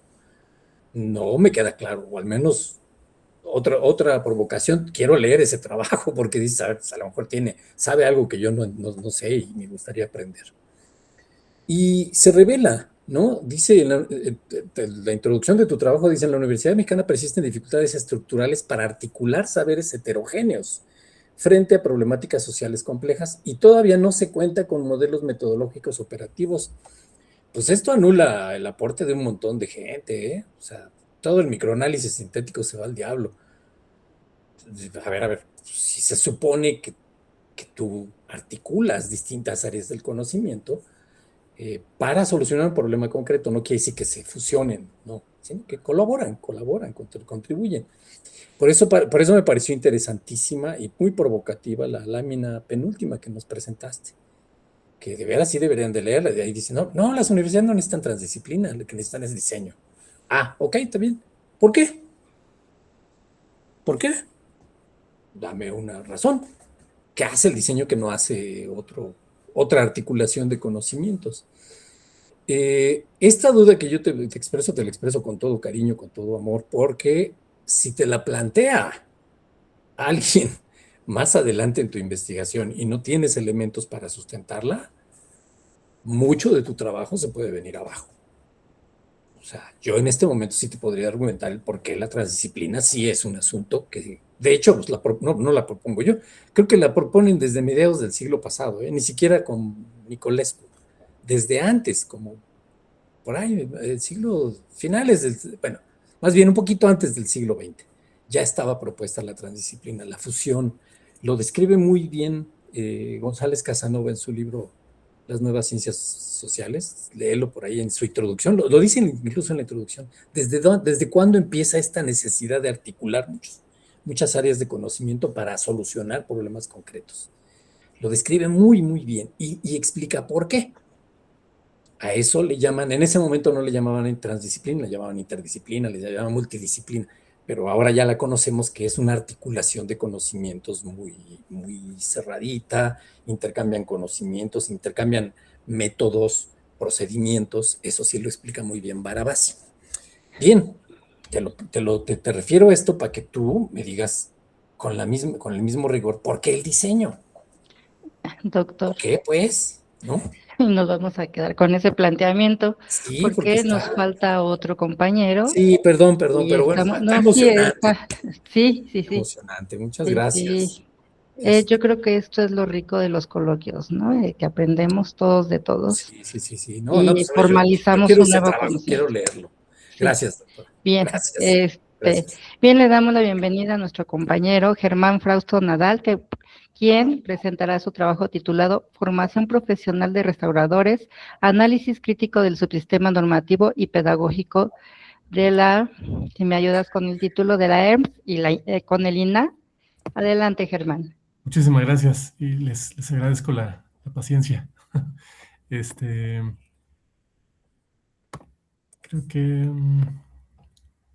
ahí está presentándose, ¿verdad? diapositiva.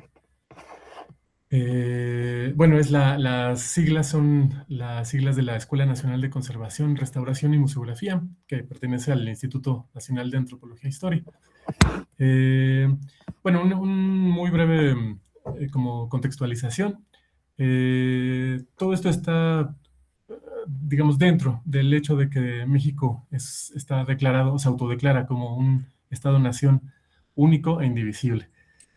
A pesar de que en su origen no solamente es pluriétnico, sino también es plurinacional. Entonces, de estas situaciones que deriva o surge la idea de una identidad nacional que estoy yo, digamos, interpretando como un dispositivo que produce subalternidad. Y esto es porque afirmar que somos una nación única implica desconocer las naciones y las tensiones que hay entre estas naciones que conforman el país. Bueno, pues la restauración surge en este contexto. Bueno, aquí en México, por lo menos, ¿no? Y surge específicamente al interior del INAH, que es una de las instancias del gobierno y del Estado, o sea, de las instituciones del Estado. Y el INAH, para formar los cuadros de profesionales, pues crea la Escuela Nacional de Conservación, la ENCRIM. Entonces, este trabajo de tesis se centra en estudiar la ENCRIM, aborda la formación profesional de restauradores y específicamente a partir del estudio de la red que se conforma por los subsistemas normativo y curricular. Y bueno, al hacer una revisión de la literatura publicada sobre la restauración y la liga entre restauración y formación profesional en México, esta literatura desde el año 2000, pues la fui organizando en distintos ejes que están aquí en la esquina superior derecha. Y ahí fue que se confirmó el vacío importante, que es que ningún trabajo vincula las dimensiones curricular y normativa del ENCRIM desde una perspectiva sistémica y decolonial centrada en el problema del Estado-Nación. Hablando ya del problema de investigación, pues bueno, es que la ENCRIM participa a través de la formación de profesionales de la restauración, pues participa de la reproducción de los paradigmas nacionalista y patrimonialista, y con ello se vuelve corresponsable de los procesos de subalternización social. Bueno, la propia escuela se precia de formar pensamiento crítico en sus estudiantes. Sin embargo, dirige esta habilidad pues más bien hacia los desafíos técnicos y científicos y no tanto hacia el impacto social de la disciplina. Y bueno, este fenómeno emerge de la interrelación de múltiples factores, pero este estudio se centra específicamente en las múltiples interacciones que hay entre lo normativo y lo curricular. Bueno, esta interrelación, que me parece profundamente problemática, se hace especialmente visible en unos espacios curriculares particulares, que son los seminarios taller dentro del programa de restauración. Porque estos son los espacios curriculares mucho más importantes. Aquí es donde propiamente los estudiantes aprenden a restaurar y lo hacen interviniendo directamente sobre los objetos patrimonializados. Y bueno, el tema aquí, o lo que, digamos, el fenómeno que emerge es complejo porque cuando los estudiantes tienen contacto con estos objetos, con esta especie de memoria material, digamos, pues se producen actos de conciencia sobre las relaciones sociales que permanecen latentes bajo la forma fetichizada del patrimonio.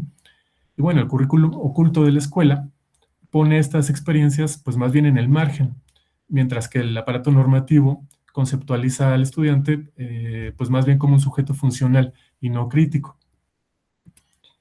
Si nos vamos al objetivo específico de la investigación y la pregunta que surge de ahí, pues bueno, el objetivo es desarrollar un documento de lineamientos con enfoque decolonial que sean útiles para formular la licenciatura en restauración.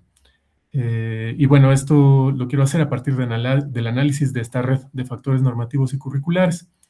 Y bueno, la idea es que dichos lineamientos promuevan un enfoque realmente crítico y radical hacia el paradigma patrimonialista y nacionalista, y con ello se fortalezca la agencia social de los estudiantes.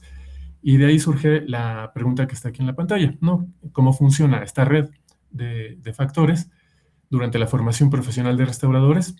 y sobre todo qué interacciones pueden modificarse para impulsar la formación del pensamiento crítico radical y su liga con la agencia social, sin que necesariamente la escuela se desvincule de su dependencia administrativa del Estado. O sea, no estoy planteando como una autonomía en amplio sentido.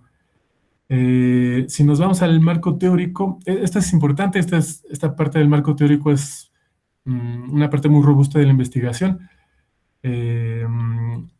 Bueno, me baso muchísimo en un autor que se llama Pablo Alonso González.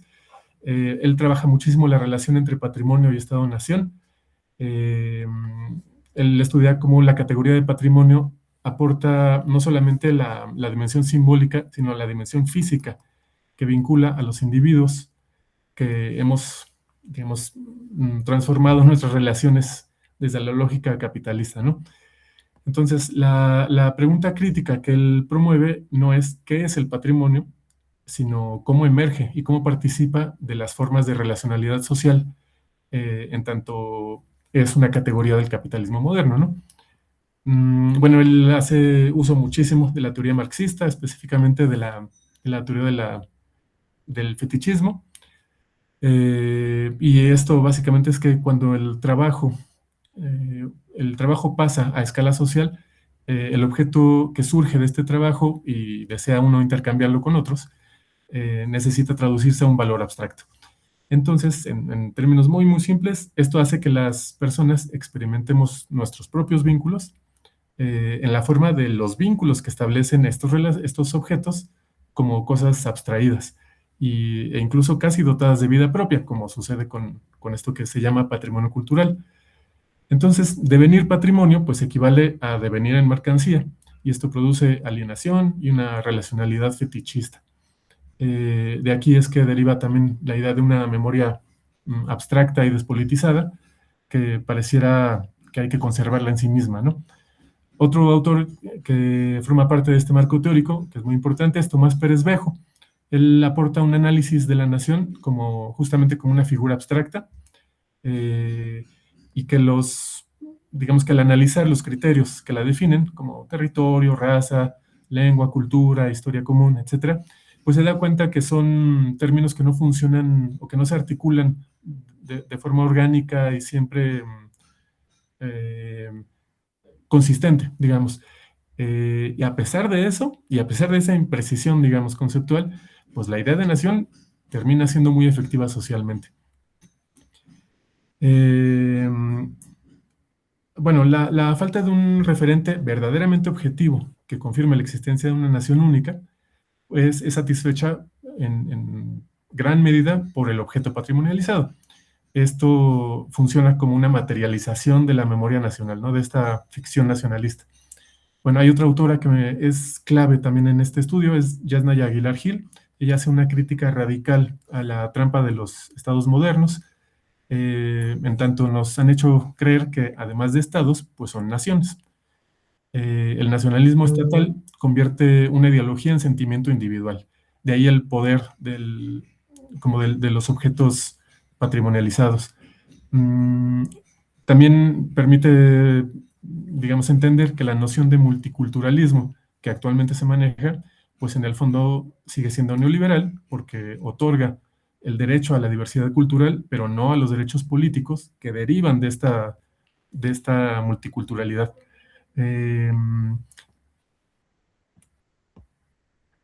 Bueno, otros autores, además de Pablo Alonso y Yasnaya Aguilar, pues es Michel Foucault, que de hecho mis colegas que me antecedieron también lo han estado trabajando.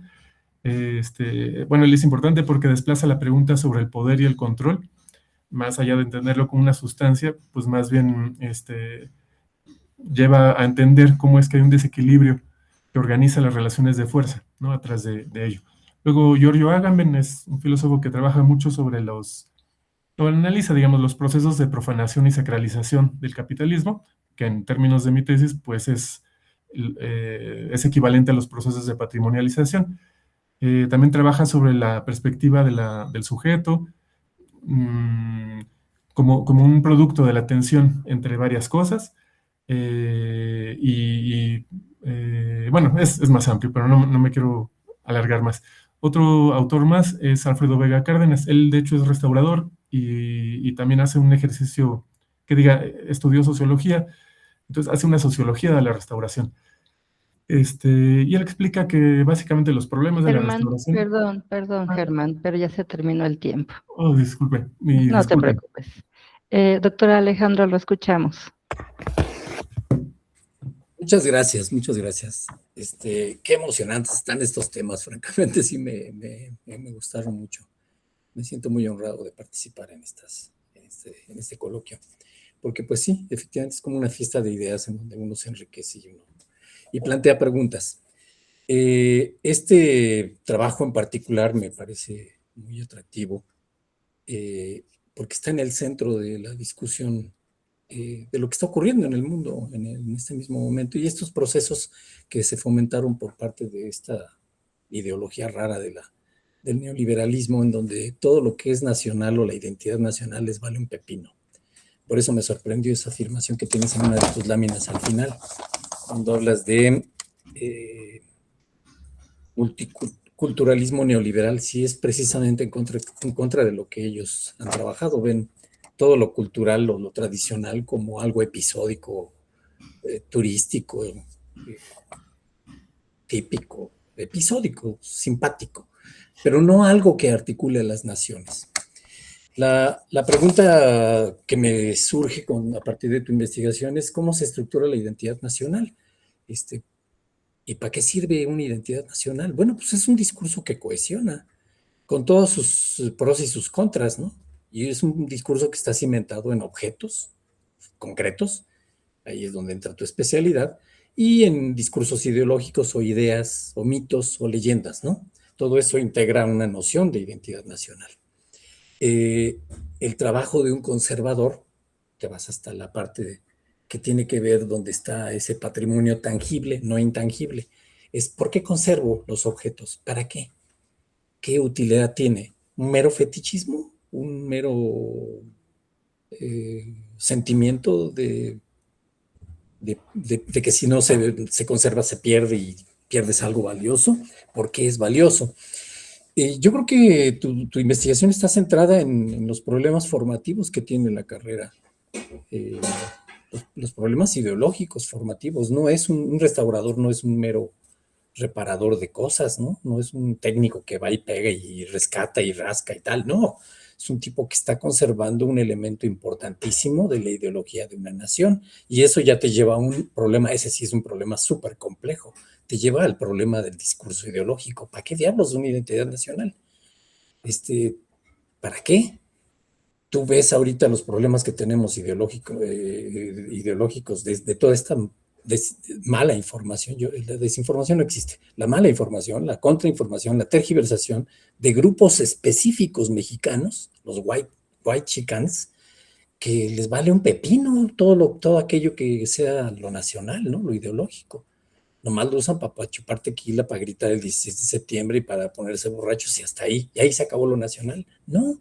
El discurso ideológico es algo infinitamente más profundo, infinitamente más cohesionador. Ahora, dentro de lo cohesionador, tiene que abarcar múltiples cosas que a veces ni siquiera tienen que ver con ese discurso. Pues sí, pero pues elimínalo y eliminas la nación, ¿no? Cualquier nación. ¿Por qué ha resistido Irán ahorita las andanadas de dos naciones, los israelitas y los sionistas y los estadounidenses? Por su ideología. Su orgullo nacional los mantiene firmes. Ahí los ves que van a bombardear un puente y van y se forman todos ahí. Y pues, atacar mi país, mi nación, es atacarme a mí, atacar mi historia. Entonces, hablamos de este asunto que tú estás enfrentando. Yo creo que es un problema formativo que tiene que ver con las imperfecciones que tiene un diseño de plan curricular para enseñar el diseño o la conservación. En sí mismo no es un problema complejo, es un problema complicado. Pero si te refieres a todo lo que implica, a la formación de un sentido ideológico, nacional, el para qué sirve pensar en una nación, pues te lleva a un problema verdaderamente de envergadura mundial. Es precisamente lo que se está atacando ahorita con los procesos de la globalización neoliberal. Se ataca eso, va al centro de eso. no, ya todos somos partes de un mundo y todos somos iguales y las hamburguesas para mí son lo mismo que los tacos. No es cierto, no es cierto. Yo creo que tienes que replantear eso, no, porque no me queda claro. Ahora es una síntesis muy pequeña tu trabajo, pero pareciera ser que estás pasando por encima de que el trabajo que tiene que ver un conservador o un generador de rescate de bienes materiales, así sean mínimos, tiene mucho que ver con un discurso que cimienta el orgullo y la operación y formas de enseñanza entre la gente en una nación, lo que te hace sentir pertenencia. Y ahí yo veo una falta en tu bibliografía muy grave, muy grave. Yo no podría no hablar de estos asuntos si no cito por lo menos a George Herbert Mead, a Densing, a Merton, que hablaron de hace muchos años, en la década de los 30 del siglo pasado, hablaron del interaccionismo simbólico, que ese sí entra dentro incluso de la metodología que se utiliza actualmente en los sistemas complejos, porque todos nos movemos con respecto de los símbolos, interactuamos con respecto de los símbolos de una manera peculiar. Tiene mucho que ver con esto que voy a poner en la pantalla en este momento. Estoy poniendo un billete. Es un polímero, es un plástico, pero si lo tiro al suelo hay gente que va y lo recoge. ¿Y por qué lo recoge? Bueno, pues porque por lo que significa, no por lo que vale. Su producción no vale ni un centavo. Lo que significa, lo que para la gente implica. Este es un proceso ideológico y es un proceso que tiene que ver con lo que tú estás haciendo.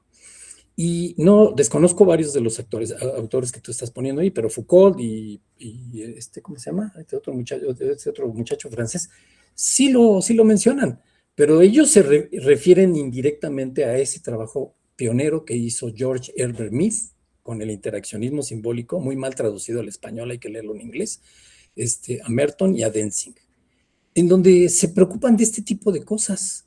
Ahora, ¿qué representa salvar una piececita chiquita así y darle conservación y tal? Pues porque se inscribe en un universo de símbolos que nos dan sentido de pertenencia, nos dan una visión mítica de pasado que nos permite actuar en el presente y que nos permite pensarnos hacia el futuro. Y ahí es donde yo creo que eso no lo veo yo en tu planteamiento de tu investigación. Creo que es un problema de deficiencia de formación histórico-ideológica, política, dentro de la formación de los conservadores. Y eso sí refiere a un problema complejo, muy gigantesco, es un problema serio ahorita. Sino que le pregunten lo que hace el ente sionista con todo el planeta ahorita. Pero que le pregunten a los argentinos para ser más claros. En fin, pues ese es mi comentario. Espero que no haya generado mucha confusión y muchas gracias. Anticipo que yo, lamentablemente, exactamente al punto de las 6 me tengo que desconectar. Si ven que me desconecto, no es descortesía. Les agradezco mucho la participación y la oportunidad de conocer esos trabajos tan notables. Gracias. Muchas gracias, doctor Alejandro, no se preocupe. Lo escuchamos, doctor Hugo Antonio. Muchas gracias. A mí me parece muy interesante por afinidades de temas de interés, y mis comentarios son precisamente de abogado del diablo, específicamente porque lo que no veo en tu trabajo es la complejidad, nuevamente. O sea, es un planteamiento lineal, muy claro, pero es un planteamiento lineal. Es decir, el Estado es una forma de dominación de una clase sobre otra que para perpetuar esa dominación establece esa lógica de lo que es una nación, la permanencia de ciertas personas hacia esa lógica que integra y que domina ese Estado, que a su vez se reproduce culturalmente. Esa reproducción cultural se hace a partir de establecimientos de qué es lo valioso en cuanto a la cultura, pero también en cuanto a la producción de ciertos elementos, que puede ser pintura y demás, pero también restauración. Y que eso mismo genera a su vez un hábitus que no es otra cosa que la forma en la que las personas se apropian inconscientemente de esas estructuras de dominación y las reproducen en su día a día, y por lo mismo se perpetúa esa dominación. Es un planteamiento lineal, muy claro, estructural, que mezcla diferentes dimensiones, pero que tiene muy claro dónde comienza y dónde termina. Y lo que no hay ahí es una discusión de cada uno de los autores con la lógica de la complejidad, que implicaría la interacción, las relaciones, como ya lo hemos hablado aquí, específicamente los actores, cómo se dan esas interacciones, cómo se dan esas retroalimentaciones, y en todo caso, si realmente podemos establecer que eso no solamente es algo lineal, sino es algo complejo. Y esa es la faltante, porque, y el problema que yo aquí puedo ver, como suele ocurrir cuando abrazamos estas teorías, es que el mismo planteamiento de la teoría ya nos da la respuesta, ya nos da la solución, que era algo que pasaba mucho en la década de los 70, no digo que tú lo estás haciendo, pero que pasaba en la década de los 70, que la teoría ya establecía cómo era la realidad, llegabas a la realidad, recortabas la realidad y decías, ahí queda, ¿no? Y entonces aquí el asunto con este trabajo es tratar de encontrar otros elementos. Por ejemplo, en tus resultados parciales estableces que el problema de todo esto es que el sistema no cambia los problemas, los perpetúa. Pues sí, es que pues sí, un sistema hace eso. Un sistema no cambia porque quiera. La búsqueda del sistema es perpetuarse. Y de hecho, desde la complejidad, lo interesante sería conocer cuáles son los patrones que permiten que el sistema siga reproduciéndose. Los patrones no se entienden en la complejidad como algo ya determinados, sino como ciertos elementos que se repiten de tal o cual manera en diferentes momentos. Y que eso nos permite establecer las formas de comportamiento, la manera en la que eso ocurre recurrentemente. Y una vez que tú conoces esos patrones de comportamiento, se podría establecer incluso hasta mediante la simulación computacional cómo el cambio en ciertas formas de conducta dentro de todo lo que contemplas nos lleva a cambio en esos patrones. Y entonces ahí podríamos decir, puedo entender qué es lo que quiero proponer desde otra perspectiva. Entonces, yo más bien ahí lo que te invito es a que todos los autores, ya los tienes, porque insisto, tienes clarísimo esta secuencia que te acabo de mencionar, los pongas a dialogar con la complejidad y con la lógica de sistemas, porque además todo eso embona perfectamente porque estamos hablando de un sistema capitalista, de un sistema nación, de un sistema específicamente de lo que tú estás planteando de reproducción de estos valores, y para poder tratar de comprender esos patrones dentro de esos mismos sistemas y de qué manera podríamos establecer ciertos cambios desde una mirada compleja. Y una vez que tengas eso, tienes una investigación muy interesante, muy robusta, pero que le hace falta dialogar con eso. Tú no estás ahorita dialogando con la complejidad. Y ahora que lo hagas, creo que encontrarás cosas muy interesantes y que podrán no necesariamente contradecirte, sino mostrarte otras perspectivas. Un poco como tratar de llevar a lo empírico estas nociones que ya están muy claras a partir desde la complejidad, considerando que este doctorado es de investigación social desde la complejidad. Pero, insisto, así como dijo el doctor Alejandro, muy interesante tema. Como ves, a mí me encanta ese tema, ese planteamiento, pero pues hay que empezar a dialogarlo ahora con lo demás. Enhorabuena y muchas gracias. Muchas gracias. Agradecemos la presentación de las personas estudiantes, así como la participación de las y los comentaristas y su asistencia a este 10º coloquio de investigación del posgrado de la Universidad Nacional Rosario Castellanos, en el cual se están presentando 488 trabajos de estudiantes en 117 mesas diferentes, que serán retroalimentadas por 165 expertos de diversas instituciones de educación superior, tanto nacionales como extranjeras. Les reitero nuestros agradecimientos. Buenas tardes. Damos por concluida esta mesa de trabajo que se llamó, ya hasta perdí mis apuntes porque estuve tomando notas, pero bueno, muchísimas gracias, José. Y nos vemos. Suerte a todos. Bonita tarde. Un gusto. Felicidades, chicas, chicos. Gracias. Muy amables, doctora, doctor. Hasta luego. Gracias. Hasta luego, gracias.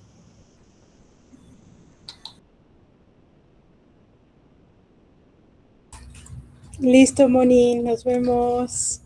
Gracias. Yo sé que se me perdió mi hojita, pero bye. No te preocupes. Bye, bye. Bye, bye.